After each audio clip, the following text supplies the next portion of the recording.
बिस्मिल्लाहिर्रहमानिर्रहीम। अस्सलामु अलैकुम अज़ीज़ तलबा। स्विक सेकेंड ईयर चैप्टर नंबर 2 है और क्वेश्चन नंबर 5 की तरफ आज हम जा रहे हैं जी। क्वेश्चन नंबर 5 पढ़ेंगे जी। इससे पहले कि हम अपने सवाल की तरफ चलें, जिन तलबा ने अभी तक या जिन नाज़रीन ने अभी तक चैनल सब्सक्राइब नहीं किया, उनसे गुजारिश है कि चैनल को सब्सक्राइब करें, बेल आइकन दबाएँ और दूसरों तक इसको शेयर करें ताकि बाकी तालिब इल्म जो हैं, जो पढ़ने वाले हैं, इससे वो भी फ़ायदा उठा सकें।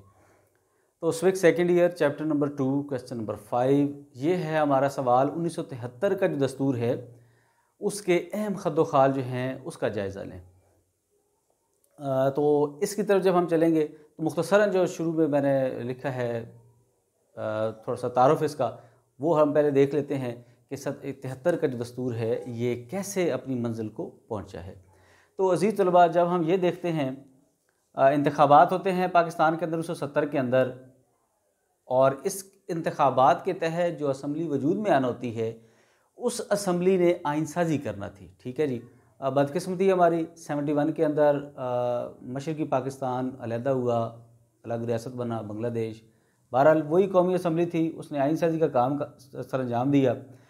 इस कौमी असम्बली से एक दस्तूर साज कमेटी बनाई गई जिसके सरबराह थे मियाँ महमूद अली कसूरी। इन्होंने इस्तीफ़ा दे दिया। बाद में अब्दुल हफीज़ पीरज़ादा जो हैं ये फ़ेल सर अंजाम देते हैं, आइन साजी का काम जो है फरीज़ा सर अंजाम देते हैं। अच्छा जी, ये कमेटी जी 20 दिसंबर 1972 को आइन साजी का काम मुकम्मल करती है। 10 अप्रैल 1973 को कौमी असम्बली इस दस्तूर को मंजूर कर लेती है और 12 अप्रैल 1973 को सदर दस्तखत कर देता है। लेकिन तय ये पाता है कि 14 अगस्त 1973 से हम इस दस्तूर को नाफिज करेंगे और तब से ये दस्तूर नाफिज हुआ। ये दस्तूर जो है 280 दिफात, 12 चैप्टर और 6 गोशवारों पे मुश्तमिल था।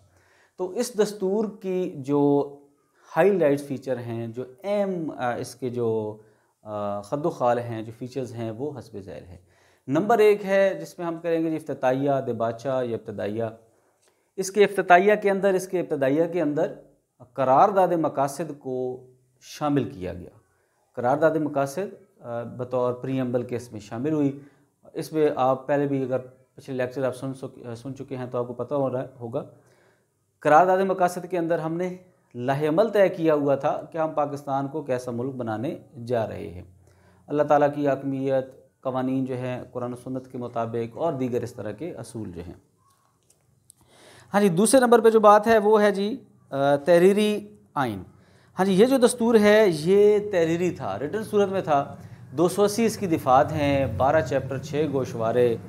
और ये जो दस्तूर है ये पाकिस्तान की तारीख़ का सबसे वसी दस्तूर है, सबसे बड़ा ज़ख़ामत के एतबार से।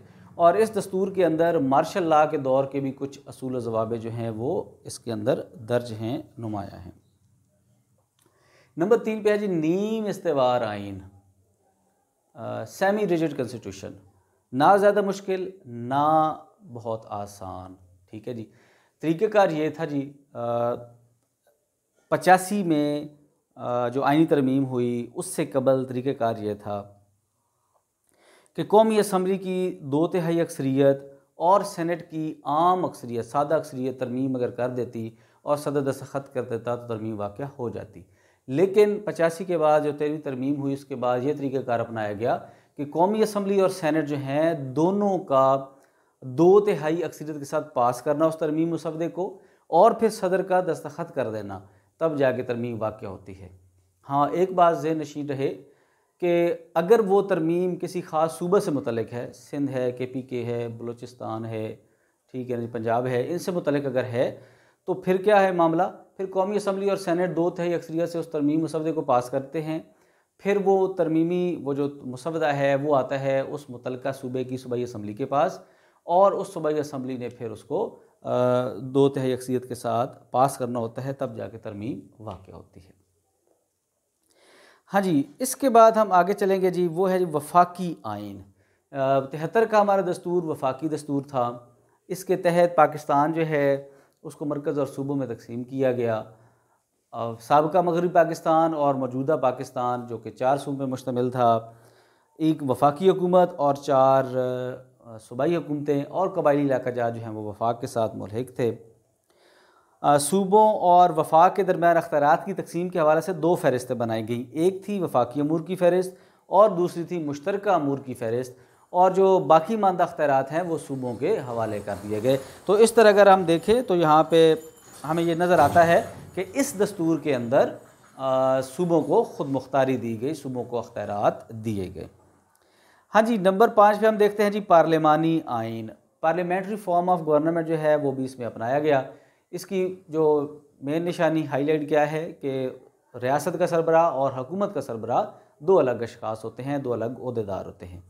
तो हमने ये तय किया कि हम अपनी रियासत के सरबराह को कहेंगे सदर, और हुकूमती सरबराह को हमने नाम दिया वज़ीर आज़म का। तो इस हवाले से आइन ऐसा बनाया गया कि जिसमें अख्तियारात जो हैं वो वज़ार पार्लिमानी में, आपको बखूबी आगाह होना चाहिए, आपने फर्स्ट ईयर में पढ़ा होगा कि पार्लिमानी निज़ाम हुकूमत के अंदर पार्लियामेंट जो है वो ताकतवर होती है, सॉवरन होती है। हेड ऑफ स्टेट जो है वो कम से कम अख्तियारात का मालिक होता है, और ऐसा ही कुछ पाकिस्तान के अंदर अपनाया गया। अच्छा जी, इसके बाद आइन की बालादस्ती जी। हाँ जी, इससे कबल क्योंकि पाकिस्तान जो है, पाकिस्तान के दो दसातीर जो हैं वो मनसूख हो चुके थे। दो दसातीर जो हैं वो उनको तोड़ा जा चुका था। इस ख़तरे के पेश नज़र आइन के अंदर ये शिक डाल दी गई कि आने वाले वक्त में कोई भी आइन को तोड़ने की, मनसूख करने की कोशिश ना करे।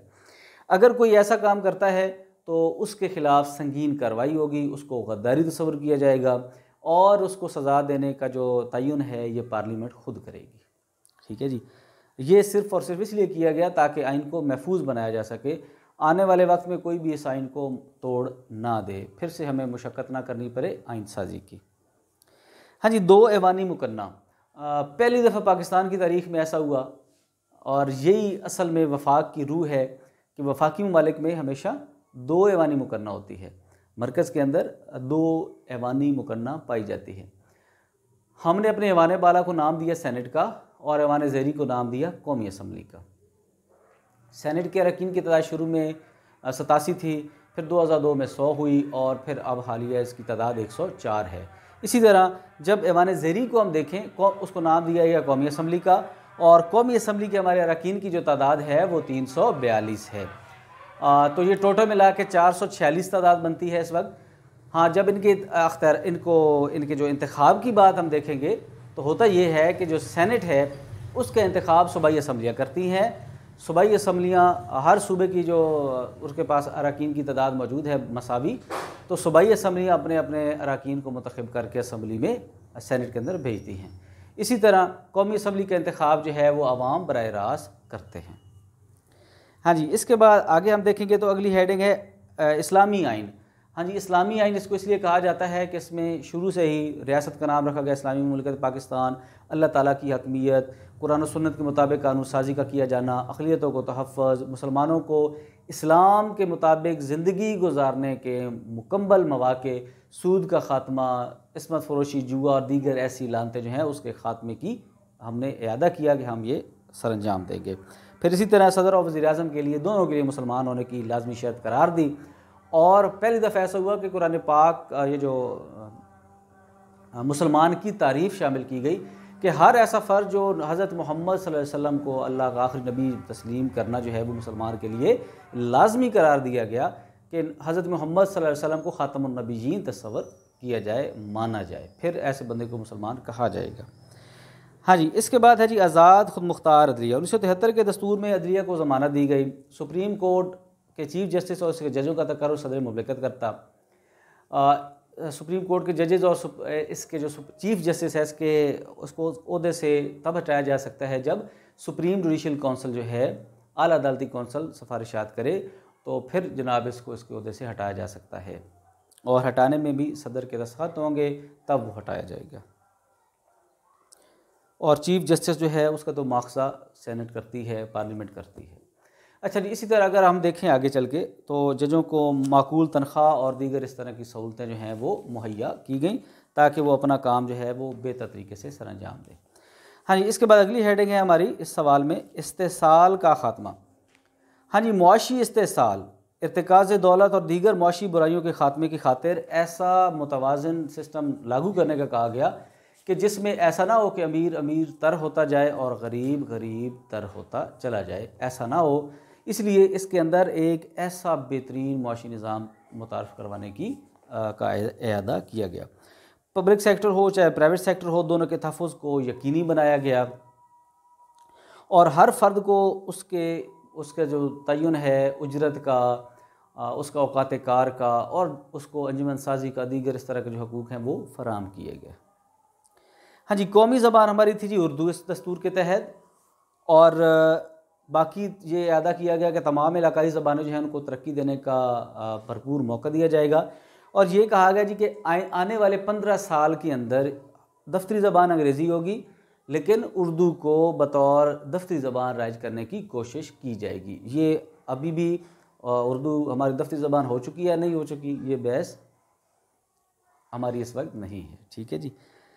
अच्छा जी, बुनियादी हकूक़ का तहफ़्फ़ुज़ दिया गया हर शहरी को। पार्लियामेंट और सूबाई असम्बलियाँ बुनियादी हकूक़ जो है उसको यकीनी बनाने की पाबंद थी। अदलिया उसके मुहाफ़िज़ की ज़िम्मेदार थी, उसकी हिफाजत करने की, और शहरी को यह हक़ हासिल है कि अगर उसके बुनियादी हकूक़ ज़ब्त हो रहे हैं तो वो अदलिया से रुजू करके अपने हकूक़ को बहाल करवाए।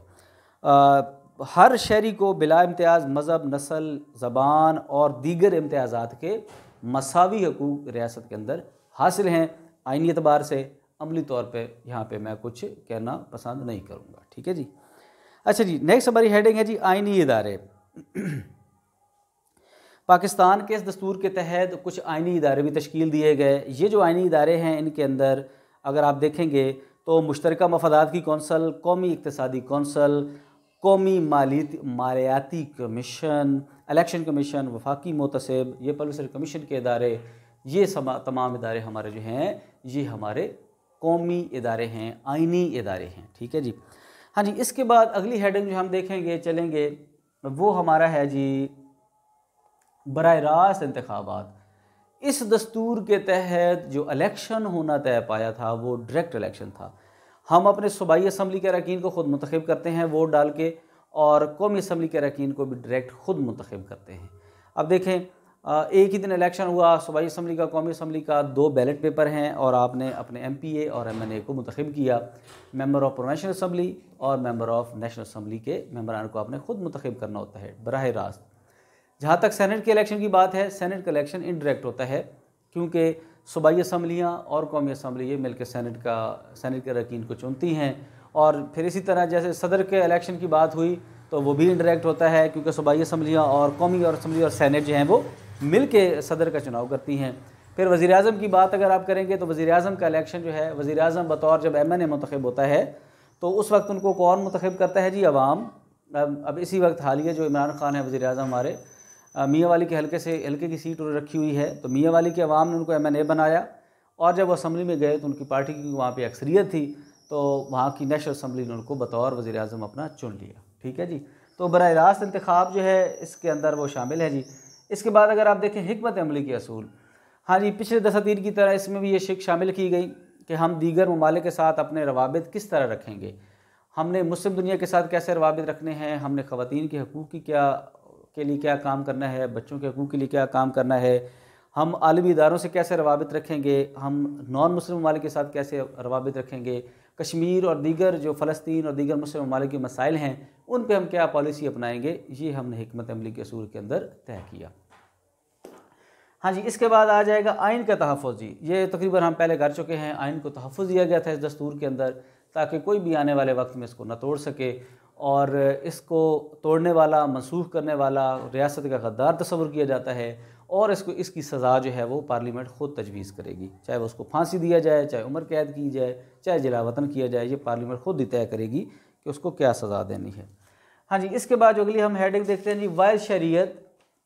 पाकिस्तान के अंदर साबिक़ा दसातीर के मुताबिक इस दस्तूर के अंदर भी शहरियों को वाइल शरीयत दी गई। ये नहीं किया गया अमेरिका की तरह के मरकज़ की अलग नेशनैलिटी हासिल हो शहरियों को और इकाइयों की अलग हो, ऐसा हरगिज़ नहीं था। मरकज़ और सूबों दोनों के जो उसमें रहने वाले जो शहरी हैं, तमाम को, रियासत में रहने वाले शहरियों को सिर्फ़ और सिर्फ एक नेशनैलिटी हासिल है, और वो है पाकिस्तानी नेशनल होने की। और लास्ट वन जो हम करेंगे इसमें हेडिंग वो है रेफरेंडम का इनेकाद। 1973 के दस्तूर के तहत 1985 में जो आइन की जब बहाली हुई तो सदर को अख्तियार हासिल था कि वज़ीर-ए-आज़म के मशवरे से कभी भी किसी भी वक्त रियासत में किसी भी अहम रियासती मसले पर रेफ़रेंडम करवा सकता था। ये रेफ़रेंडम क्या है, ये अगर फर्स्ट ईयर में आप इंशाल्लाह मैं लेक्चर अपलोड करूँगा और आप अगर पढ़ चुके हैं तो आपको पता होना चाहिए।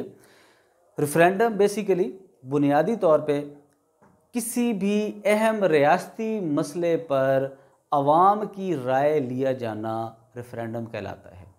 तो जब इसमें तरमीम की गई 13वीं तरमीम, तो उसके तहत अब ये सदर पाकिस्तान की सवाबदीदी अख्तियार है। यानी कि अब देखें, वज़ीर-ए-आज़म जब ये कहेगा, पार्लियामेंट की तरफ से मंजूरी जब होगी और वज़ीर-ए-आज़म जब कहेगा सदर को कि जनाब रेफ़रेंडम करवा दें, तो तब जाके सदर इस बात का ऐलान करेगा कि जी रेफ़रेंडम का फ़लाँ मौजू पे रेफ़रेंडम किया जा रहा है, फ़लाँ मसले पे अवाम की राय लेने के रेफ़रेंडम का इनेकाद किया जा रहा है। तो अज़ीज़ तलबा, यहाँ पे हम करेंगे जी सवाल नंबर 5 का ख़ात्मा जी, और इंशाल्लाह अगले सवाल के साथ आपकी खिदमत में जल्द हाज़िर हो जाऊँगा। तब तक के लिए अपना ख्याल रखें। चैनल सब्सक्राइब नहीं किया तो सब्सक्राइब करें, लाइक करें चैनल को, वीडियो शेयर करें, ठीक है जी, ताकि दूसरे जो तालिब इल्म हैं उनको भी इससे फ़ायदा हो। आने वाले लेक्चर तक के लिए आपकी इजाज़त। अस्सलामु अलैकुम।